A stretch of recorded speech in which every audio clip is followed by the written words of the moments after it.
तिरंगे को इस देश की राष्ट्रीय एकता और अखंडता के नाम चार पंक्तियां मेवाड़ की धरती, राजस्थान की धरती के नाम पढ़ता हूं कि खौलता हुआ रगों में राणावै शिवाजी वाला, लहू का उफान कभी चुकने न पाएगा।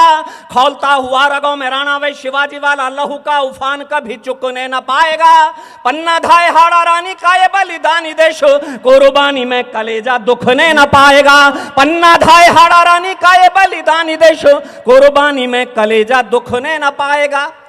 और दोस्तों, तालियां घनीभूत करना, यदि एक क्षण के लिए भी कलेजे में कभी हिंदुस्तान धड़का हो तो मुझे सूचित करना कि मैं शौर्य की धरती राजस्थान पे मेवाड़ की वीर भूमि पर खड़ा हूं कि खौलता हुआ रगों में राणावै शिवाजी वाला, लहू का उफान कभी चुकने न पाएगा। पन्ना धाय हाड़ा रानी का ये बलिदानी देश, कुर्बानी में कलेजा दुखने न पाएगा। शेखर सुभाष अशफाक की धरा है यहाँ, क्रांति का प्रवाह कभी रुकने न पाएगा। 125 करोड़ दिलों में लहरता हुआ ये लाडला तिरंगा कभी झुकने न पाएगा। थोड़ा सा इसका वॉल्यूम बढ़ा दो और इसको थोड़ा सा इको डाल दो भाई, गला ना खींचिए। वो लाया नहीं घर से, वरना डाल देता। जी जी, आइए चार पंक्तियां मैं इस देश की तरुणाई के नाम पढ़ना चाहता हूं। इस देश की नौजवान पीढ़ियों को के प्रति लोगों की बहुत सारी नकारात्मक टिप्पणियां हैं और धाराएं हैं कि विचारधारा है कि पीढ़ियां बदचलन हो गई। मैं लेकिन जिस कॉलेज में पढ़ाता हूं वहां के बालक योगेंद्र यादव जब करगिल लड़ने के लिए गए तो सीने पर 17 गोलियां खाकर के टाइगर हिल पर तिरंगा फहरा करके लौटे। वाह वाह वाह। वो देश के चौथे व्यक्ति हैं जिन्हें बड़ा सम्मान मिला। मैं चार पंक्तियां इस देश की तरुणाई के नाम पढ़ना चाहता हूं, आपका मन मिले कि इनसे भले ही व्यवहार में हो भूल चूक, फिर भी ये मस्त जिंदगानी काम आएगी। इनसे भले ही व्यवहार में हो भूल चूक, फिर भी ये मस्त जिंदगानी काम आएगी।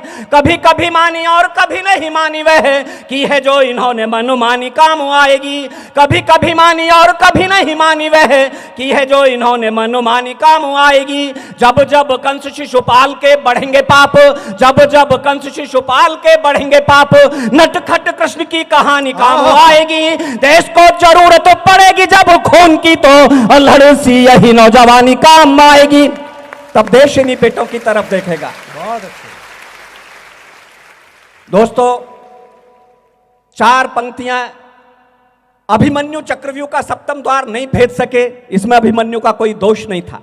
अभिमन्यु को चक्रव्यूह भेदने की कला किसी ने सिखाई नहीं। उनके पिता को चक्रव्यूह भेदना आता था, उनके मामा श्री कृष्ण ये विधा जानते थे। 16 वर्ष की अवस्था में अभिमन्यु को कुरुक्षेत्र लड़ना पड़ा, महाभारत लड़ना पड़ा।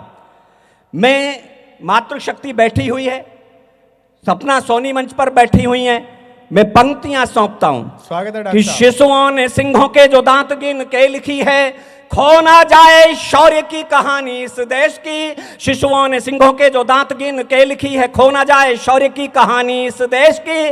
धो ना जाए कोई बलिदान बलिदानियों का, व्यर्थ हो ना जाए कुर्बानी इस देश की। धो ना जाए कोई बलिदान बलिदानियों का, व्यर्थ हो ना जाए कुर्बानी इस देश की। अभिमन्यु चक्रव्यूह भेद ना रहे हैं सीख, अभिमन्यु चक्रव्यूह भेद ना रहे हैं सीख। कहीं सो ना जाए मां भवानी इस देश की। और उठाना तालियां यदि मेरी पंक्ति आप तक पहुंच जाए कि अभिमन्यु चक्रव्यूह भेद ना रहे हैं सीख, कहीं सो ना जाए मां भवानी इस देश की। जागी ना भागी यदि संसद तो डर है कि बागी हो ना जाए ये जवानी इस देश की। बहुत अच्छे डॉक्टर साहब, वाह वाह। दोस्तों, मैं जिस प्रदेश से आया वहां प्रयागराज में एक क्रांतिकारी चंद्रशेखर आजाद का महाप्रयाण हुआ। चंद्रशेखर आजाद ने बहुत छोटी सी उम्र में पहली बार गांधी जी के सिद्धांतों पर चलते हुए अंग्रेजों की अदालत में खड़े होकर के एक शपथ उठाई।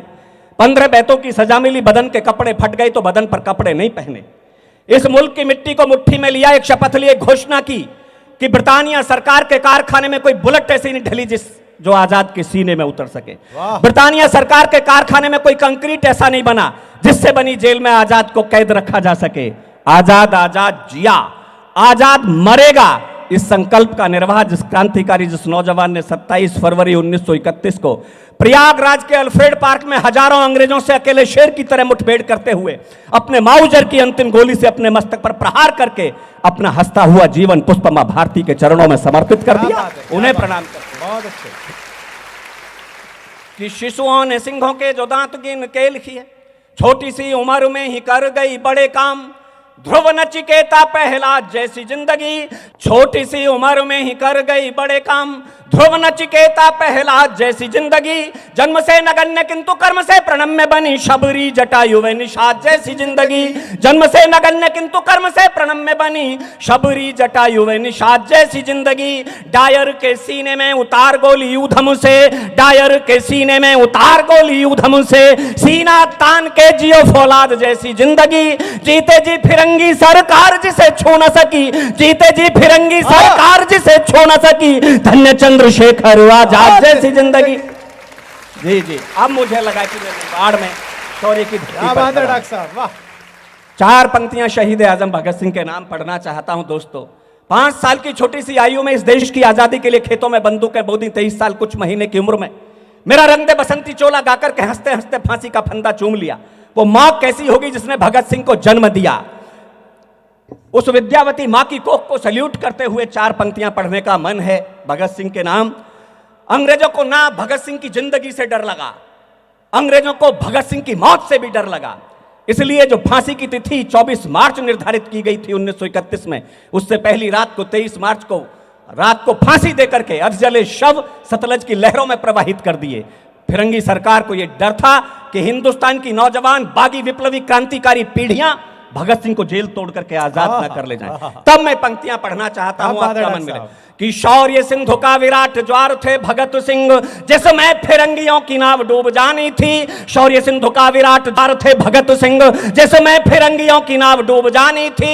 जिस पे स्वतंत्रता का पावन प्रसून खिला, पंचनद की वो वंश बेल बलिदानी थी। जिस पे स्वतंत्रता का पावन प्रसून खिला, पंचनद की वो वंश बेल बलिदानी थी। देशभक्ति का जुनून मिला जिसे लोरियों में, देशभक्ति का जुनून मिला जिसे लोरियों में, सिंघनी का दूध पिए शेर की रवानी थी। रंग दे बसंती चोला गा के फंदा चूम लिया, फांसी वाला जिसने वो धन्य नौजवानी थी। वाह वाह वाह वाह डॉक्टर साहब।